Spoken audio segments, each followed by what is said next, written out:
దేవుని సందేశాన్ని మనం వినబోతున్నాం. దినవృత్తాంతాలు 2వ గ్రంథము 29వ అధ్యాయము 2వ వచనాన్ని దయచేసి ఒక్కరు చదవండి.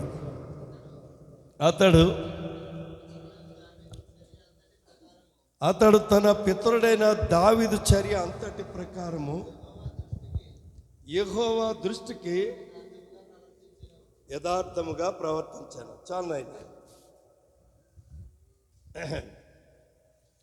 నేను వాక్యానికి వెళ్తున్నానమ్మా, శ్రద్ధగా వినండి. ఈరోజు దేవుని వాక్యము దేవుడు మనతో మాట్లాడడానికి ఇష్టపడుతూ ఉన్నాడు. ఈ భాగంలో మనం చూస్తున్నప్పుడు యోధా సామ్రాజ్యాన్ని హిజ్కియా రాజు పరిపాలన చేస్తూ ఉన్నాడు. యోధా సామ్రాజ్యాన్ని పరిపాలన చేస్తున్న హిజ్కియా రాజు 11వ రాజుగా మనం చూడవచ్చు. ఆ రాజ్యాన్ని 20 మంది రాజులు పరిపాలన చేస్తారు. అందులో హిజ్కియా ఒకడు. హిజ్కియా చాలా దైవభక్తి కలిగిన వాడు. హల్లెలూయా. ఇప్పుడే యవన బిడ్డ పవన్ చదివాడు 2వ మాట. ఏమని చదివాడు? అతడు తన పితరుడకు దావీదు చర్య అంతటి ప్రకారము యెహోవా దృష్టికి యథార్థముగా. ఏం మాట రాశాడండి! హిజ్కియా రాజు గురించి వ్రాయబడిన మాట ఇది. ఏమని వ్రాయబడిందట?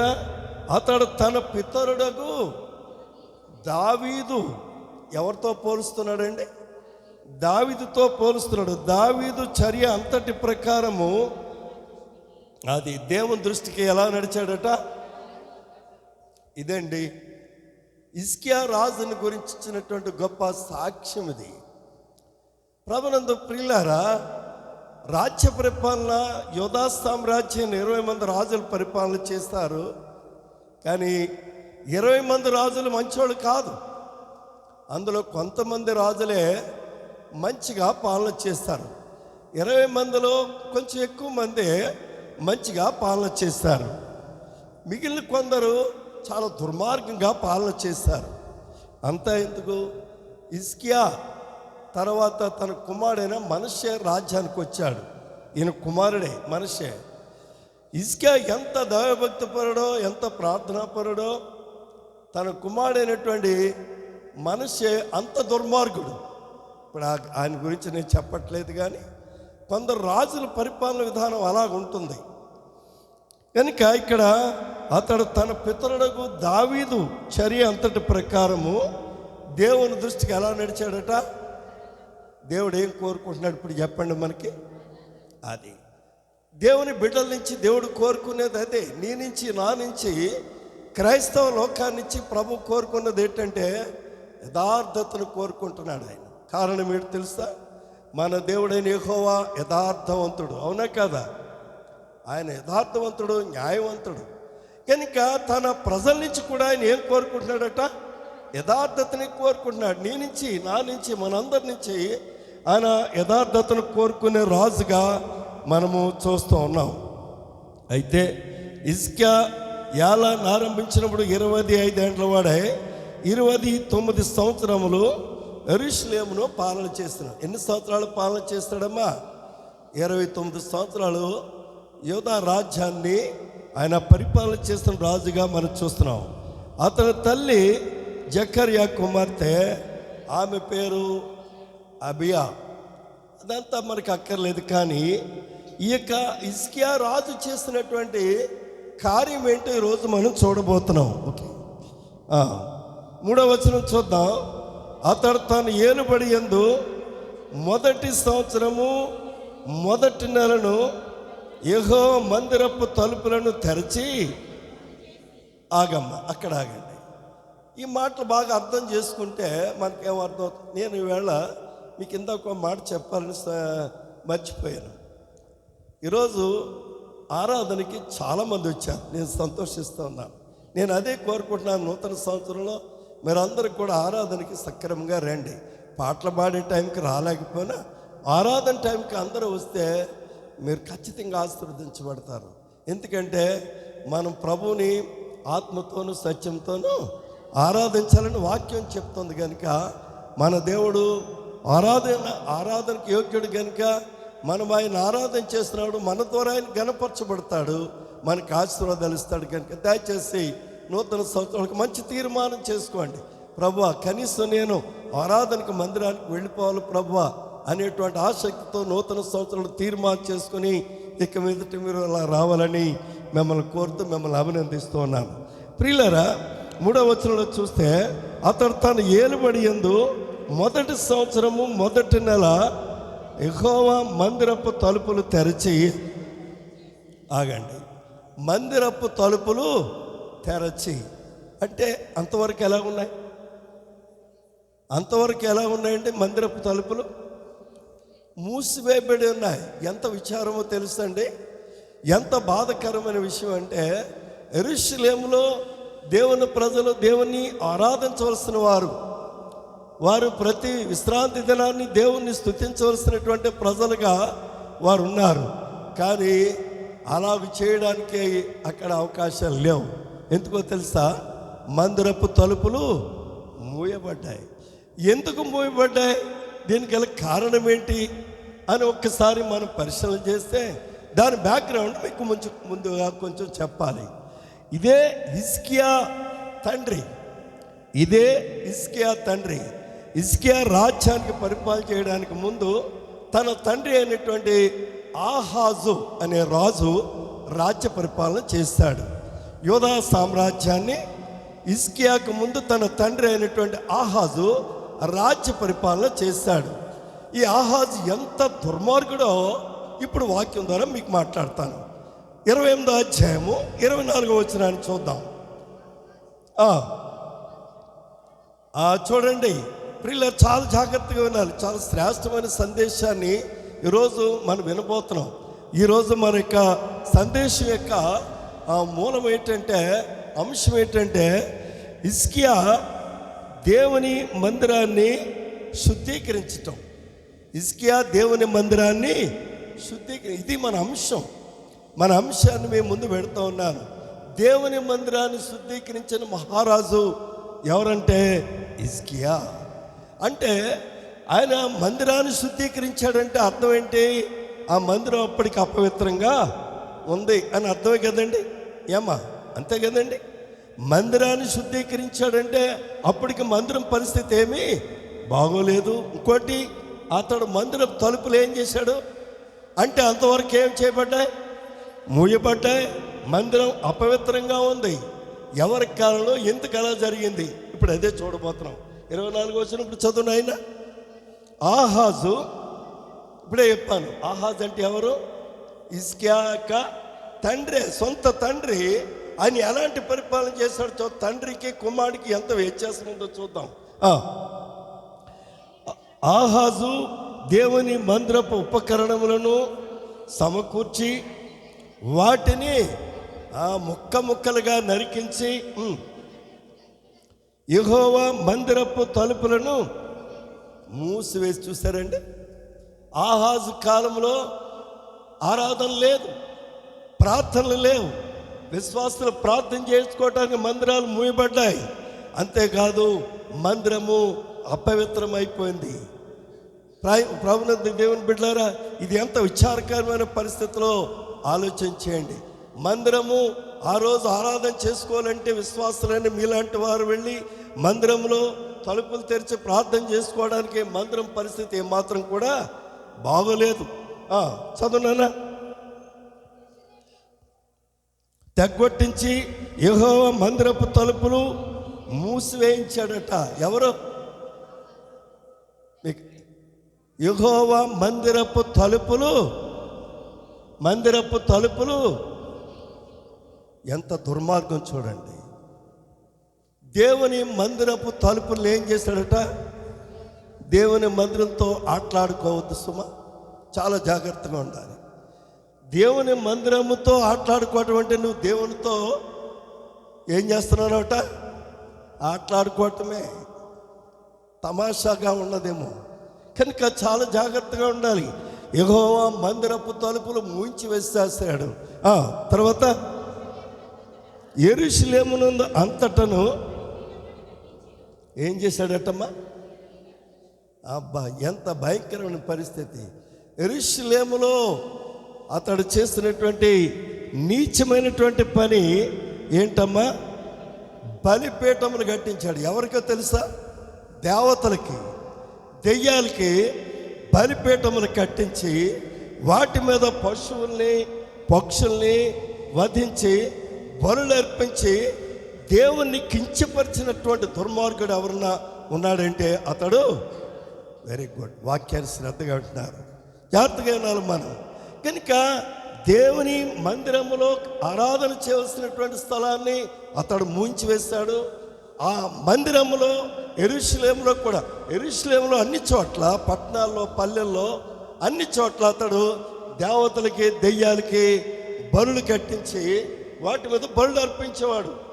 ఎంత నీచమైన కార్యం చేశాడో చూడండి. దేవాలయపు తలుపులు మూయించివేశాడు. అంతేకాదు, దేవాలయంలో అతడు ఇంకా ఏం చేశాడో తెలుసండి. ఈ దేవాలయంలో దేవత బలిపీఠాన్ని కట్టించి ఆ బలిపీఠం దగ్గర మరి పశువుల్ని వధించి రక్తాన్ని చిందించిన దుర్మార్గుడు ఎవరు? ఆహాజు. వింటున్నారు కదా, జాగ్రత్తగా వాక్యం వింటున్నారు కదా. ఈరోజు వాక్యం అంతా స్పష్టంగా మాట్లాడు. ఇలాగూ ఆహాజు మందిరాన్ని ఏం చేశాడమ్మా? అపవిత్రపరిచాడు. మందిరాన్ని ఏం చేశాడు? అపవిత్రపరిచాడు, హేమనిదిగా మార్చివేశాడు. దేవుని మందిరంలో జరగవలసిన ఆరాధనలు జరగకుండా అతడు మందిరపు తలుపులు మూసివేశాడు.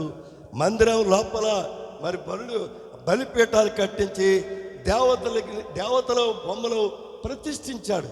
ఏమంటే ఇక్కడ విగ్రహాలు ఏదైనా ఒక అన్యదేవత విగ్రహం పెడితే కుదురుతుంది? ఇది దేవుని మందిరం. ఈ మందిరములో దేవునికి స్థానం ఉంది, వేరే దానికి స్థానము లేదు. అలాంటిది ఆహాజు రాజు దేవుని మందిరములో, యెరూషలేములో సొలొమోను మహారాజు కట్టించిన ఆ మందిరములో ఎవరిని ప్రతిష్ఠించాడు?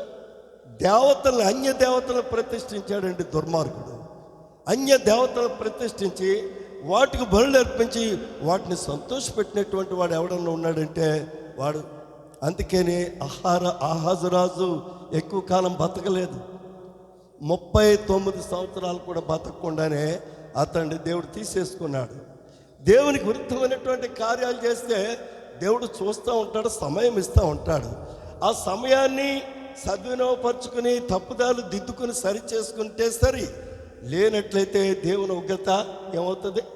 వాళ్ళ మీదకి శాపంగా దిగిపోతుంది. అనుమానం ఏమీ లేదు, శాపంగా దిగిపోతుంది. వాళ్ళతోటే కాదు, వాళ్ళ వంశ పారంపర్యం అంతా కూడా శాపానికి గురైపోతారు. వాక్యం అది చెప్తుంది. కనుక దేవుని కార్యక్రమాల విషయంలో మనము చాలా జాగ్రత్తగా ఉండాలి. దేవుని కార్యక్రమాల విషయంలో ఆటలాడకూడదు. కనుక ఇక్కడ చూసినట్లయితే 25వ వచనం చదవమ్మా. పట్టణంలోని అతడు అన్య దేవతలకు, చూస్తారా, అన్య దేవతలకు ధూపము, అదండి ఎవరికి వేయాలి? దేవునికి బదులు ఎవరికి పెడుతున్నాడు? అది ఇతడండి ఆహాజు రాజు చేస్తున్నటువంటి పని. తండ్రే, హిజ్కియా తండ్రే, కానీ దేవునికి విరుద్ధంగా వ్యతిరేకంగా దేవుని మందిరాన్ని అపవిత్రపరిచినటువంటి వాడు. అంతేకాదు యెరూషలేము అంతటిని కూడా దేవతలతో నింపివేసిన వాడు. దేవునికి ఎక్కడికి కూడా స్థానము లేకుండా చేస్తాడు. విశ్వాసులు ప్రార్థన చేసుకోవడానికి స్థలాలు లేకుండా ఆ దేశమంతా కూడా అపవిత్రపరిచినటువంటి రాజు ఎవరంటే ఆహాజు రాజు. ప్రియులారా, ఎంత భయంకరమైన పరిస్థితి! అతని కాలంలో మందిరము అపవిత్రపరచబడింది. రెండవది, మందిరపు తలుపులు ఏం మాట్లాడరే? విన్నారు కదా. మందిరం ఏం చేయబడింది? ముందు అపవిత్రపరచబడింది. మందిరంలో ఏం పెట్టాడు? అన్య దేవతలు పెట్టి ప్రతిష్ఠించి వాటికి బలులు అర్పిస్తూ దేవుణ్ణి అవమానపరిచినటువంటి వాడు. మన జీవితాల్లో ఒకవేళ అలాంటి పరిస్థితులు ఏమైనా ఉన్నాయేమో ఈరోజు మనం పరిశీలన చేసుకుంటున్నాం. అలాంటి మనం చేయడానికి లేదు. జాగ్రత్తగా ఉండాలి. వాక్యం దగ్గర దేవుని విషయాల్లో మనం చాలా జాగ్రత్తగా ఉండాల్సిందే. తర్వాత బలిపీఠములు కట్టించి చూస్తారండి, తన పితరుల దేవుడైన యెహోవాకి ఏం చేశాడమ్మా? తన అవిధేయత వల్ల, తన దుర్మార్గపు పరిపాలన వల్ల, అన్య దేవతలను ప్రతిష్ఠించి వాటికి బలులు అర్పించడం వల్ల అతడు ఎవరికి కోపం కలిగించాడమ్మా? ఇదనాన్ని పరీక్షలు చేసుకుందాం. మన చెడు కార్యాల ద్వారా మన దేవునికి కోపాన్ని రప్పించే పరిస్థితుల్లో కాదు మన మధ్యగానే ఉన్నాయా? మనం ఆ పరిస్థితుల్లో కానీ ఉన్నామా? పరీక్ష చేసుకుందాం. దేవునికి కోపం కలిగించేటువంటి చెడు కార్యము మనం ఏది చేయకూడదని చెప్పడానికి ఇక్కడ ఆహాజు రాజుని దేవుడు మనకు ఒక పాఠంగా చూపిస్తున్నాడు. వాడిని మనకు పాఠంగా చూపిస్తున్నాడు దేవుడు.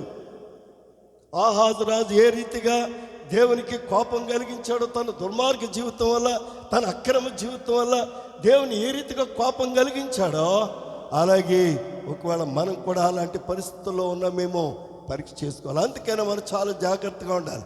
మనము దేవునికి కోపం పుట్టించే వారంగా ఉండకూడదు. దేవునికి మనం ఏం కలిగజేసే వారంగా ఉండాలట? దేవునికి మనం సంతోషాన్ని కలుగజేసే వారంగా ఉండాలి. దేవునికి మనం సంతోషం కలిగజేసే వారంగా ఉండాలంటే మనము దేవునికి సంతోషం కలిగించే కార్యాలు మాత్రమే చేయాలి. అది దేవుని సన్నిధిలో ఆరాధించవలసిన రీతిలో మనం ఆరాధించాలి. దేవుని మనం ప్రార్థన చేయవలసిన రీతిలో ప్రార్థించాలి. దేవునికి మనం విధేయత కలిగిన రీతిలో విధేయత కలిగి ఉండాలి. దేవునికి మనం లోబడి ఉండవలసిన రీతిలో లోబడి ఉండాలి. అప్పుడే నిన్ను బట్టి దేవుడు ఏం చేస్తాడు? సంతోషిస్తాడు. నిన్ను బట్టి దేవుడు ఆనందించే దేవుడుగా ఉంటాడు తప్ప నిన్ను బట్టి కోపించేవాడు కాదు. కనుక ప్రియులారా, ఆహాజుని ఇక్కడ మనం ముందు పెడుతున్నాడు దేవుడు.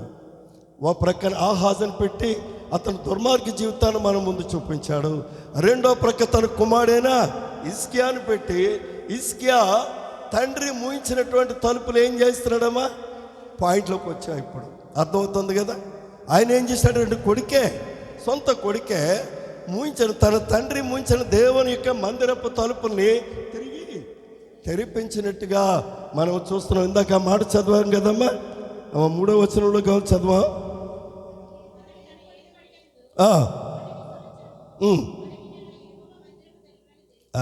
మందిరపు తలుపులు తెరిచి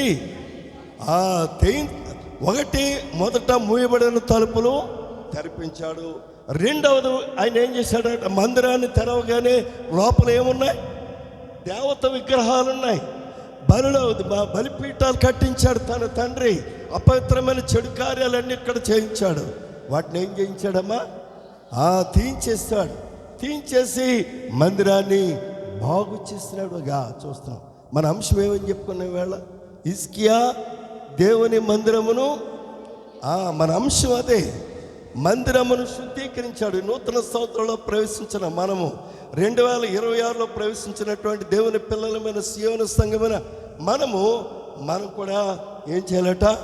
మందిరమును శుద్ధీకరించాలి. మందిరమును శుద్ధీకరించేటువంటి క్రైస్తవ బిడ్డలుగా మనం ఉండాలని రోజు వాక్యం మనతో స్పష్టంగా మాట్లాడుతుంది. కనుక దేవుని బిడ్డలారా, మనం పరిశీలన చేస్తున్నట్లయితే, వాక్యాన్ని ఒకసారి మనం గుర్తు చేసుకున్నట్లయితే 2వ రాజుల గ్రంథం 18వ అధ్యాయము 3వ వచనాన్ని ఒక్కసారి చూద్దాం తొందరగా. 2వ రాజుల గ్రంథము 18వ అధ్యాయము 3వ వచనం. తన పితరుడైన దావీదు చేసినట్లు అతడు యెహోవా దృష్టికి, చూసారా, హిజ్కియా రాజు గురించి రాజుల గ్రంథంలో రాయబడిన మాట ఏంటో తెలుసా? అతడు ఎవరితో పోల్చబడ్డాడమ్మా? దావీదు మహారాజుతో పోల్చబడ్డాడు. పోల్చబడి ఏమంటున్నాడు? అతడు చదువునా, అతడు తన పితరుడైన దావీదు చేసినట్లు అతడు యెహోవా దృష్టికి, చూస్తారండి, పూర్ణముగా నీతిని అనుసరించి నడిచినవాడు. ఇందాక మనం ఏం చూస్తాం? దినవృత్తాంతాల గ్రంథంలో యథార్థంగా నడిచిన వాడిగా చూస్తున్నాం. రాజుల గ్రంథంలో అదే రాజు గురించి ఏమని వ్రాయబడింది? నీతిని అనుసరించి నడిచినవాడు. 2 విషయాలు నేను మీ ముందు పెడుతున్నాను. ఒకటి, దినవృత్తాంతాల గ్రంథంలో అతడు దావీదు వలె యథార్థంగా నడిచాడు. ఇక్కడ 2వ రాజుల గ్రంథంలో అతడు దావీదు వలె నీతిని అనుసరించి, చూస్తారా, ఎవరితో పోల్చబడ్డాడు? దావీదు. ఎందుకో తెలుసా? దావీదుని గురించి దేవుడు ఒక మంచి గొప్ప స్టేట్మెంట్ ఇచ్చాడు. ఏంటి? దావీదు నా హృదయానుసారమైన వాడు. హల్లెలూయా! ఎంత గొప్ప మాట అండి, ఎంత గొప్ప మాట. దావీదు దేవుని దృష్టికి ఎలా ఉన్నాడట? దేవుని సంతోషపరిచేవాడుగా ఉన్నాడు. తన క్రియల ద్వారా, తన నీతి ద్వారా, తన యథార్థత ద్వారా, తన భక్తి ద్వారా, తన ప్రార్థనా జీవితం ద్వారా దేవుణ్ణి సంతోషపెట్టినట్టుగా చూస్తున్నాం. దినానికి ఎన్ని మార్లు ప్రార్థించేవాడు తెలుసా? 7 మార్లు ప్రార్థించే అనుభవం కలిగిన వాడు దావీదు. అందుకనే దావీదు దేవుని దృష్టిలో ఎలా ఉన్నాడట? హృదయానుసరుడుగా ఉన్నాడు. దావీదు నా హృదయానుసరుడు, నా ఉద్దేశాన్ని అనుసరించి, నా చిత్తాన్ని అనుసరించి నడుచుకునేవాడు ఎవరన్నా ఉన్నారంటే అతడు దావీదే. దేవుని బిడ్డ, ఈ దినాలు వాక్యం వింటున్నా నీవు నేను, మనం కూడా ఎలాంటి వారిగా ఉండాలట? దావీదు వలె యథార్థంగా నడిచేవారుగా ఉండాలి.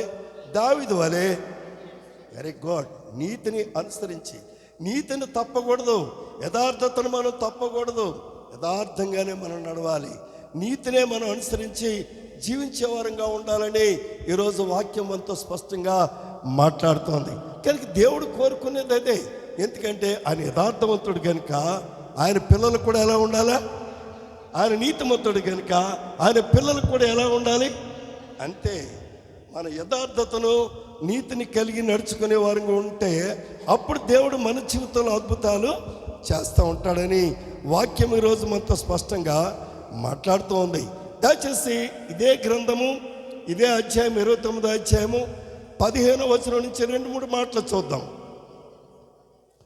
వీరు తమ సహోదరులను సమకూర్చి తమను ప్రతిష్ఠించుకొని యెహోవా మాటలను బట్టి రాజు ఇచ్చిన ఆజ్ఞ చొప్పున యెహోవా మందిరమును పవిత్రపరచుటకు వచ్చిరి. ఎవరంటే పైన 12వ వచనం నుంచి చూస్తాం. వారంతా లేవీయులు, ఇంకా అనేక మందిని రాజు నియమించాడు. వాళ్ళందరినీ పిలిచాడు. లేవీయులు దేవుని సేవ చేసేవారు.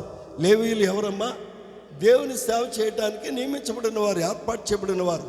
లేవీయులతో పాటు అనేక మందిని రాజు, హిజ్కియా రాజు ఏర్పాటు చేసి, మీరు వెళ్ళి పాడైపోయినటువంటి మందిరాన్ని శుద్ధీకరించండి, ఆ మందిరంలో ఉన్నటువంటి విగ్రహాలన్నీ తొలగించండి, మందిరాన్ని శుద్ధీకరించి పవిత్రపరచండి అని బాధ్యతలు ఎవరికి అప్పగించాడండి? లేవీయులకి, ఇతరులకును అప్పగించాడు. వాళ్ళందరూ కూడా వచ్చి రాజ ఆజ్ఞ ప్రకారంగా మందిరంలో ఉన్నటువంటి దేవతా విగ్రహాల్ని, బలిపీఠాలని, సమస్తాన్ని కూడా తీసివేసి తొలగించి కిద్రోను దేవత గుడి, కిద్రోను వాగులో వాటిని పాడవేశారట. ఆ రీతిగా వారు మందిరాన్ని ఏం చేశారట? శుద్ధీకరించారట. వారు ఏం చేశారు? ఇంకా కొంత కిందకి చదువునైనా చూసారా? ఆ మందిరాన్ని పవిత్రపరచుటగా 16వ వచనం చూస్తే, పవిత్రపరచుటగా యాజకులు యెహోవా మందిరము లోపలి భాగమునకు పోయి, ఈ మాటలు జాగ్రత్తగా చూద్దాం. యెహోవా మందిరపు ఆవరణంలోనికి తీసుకొని రాగా లేవీయులు వాటిని ఎత్తి కిద్రోను వాగులో, మందిరంలో ఉన్నటువంటి ఏమన్నాయి చెప్పుకున్నాం ఇందాక, నిషిద్ధ వస్తువులు. అమ్మ జాగ్రత్తగా వినాలి. మందిరంలో ఎలాంటి వస్తువులు ఉన్నాయి? అపవిత్రమైనటువంటి, నిషిద్ధమైనటువంటి వస్తువులు, దేవునికి అసహ్యమైనటువంటి వస్తువులు మందిరంలో పెట్టేశాడు. ఎవరు? వెరీ గుడ్, జ్ఞాపకం ఉంది మీకు. ఆహాజు రాజు ఆ విధంగా మందిరాన్ని సర్వనాశనం చేశాడు, అపవిత్రపరిచాడు. అయితే వాటన్నిటినీ లేవీయులు, ఏర్పాటు చేయబడినటువంటి పనివారు వచ్చి మందిరంలోనికి తలుపులు తెరిచారు. తలుపులు తెరిచిన తర్వాత మందిరం లోపల ఉన్నటువంటి ఈ అపవిత్రమైనవన్నిటిని కూడా తొలగించి వేస్తారు. పూర్తిగా తొలగించి వేసి వాటన్నిటిని ఎక్కడ బారేశారట? కిద్రోను వాగులో పడవేసి మందిరమును ఏం చేశారట? శుద్ధీకరణ చేసినట్లుగా చూస్తాం. 17వ వచనం చదువునైనా.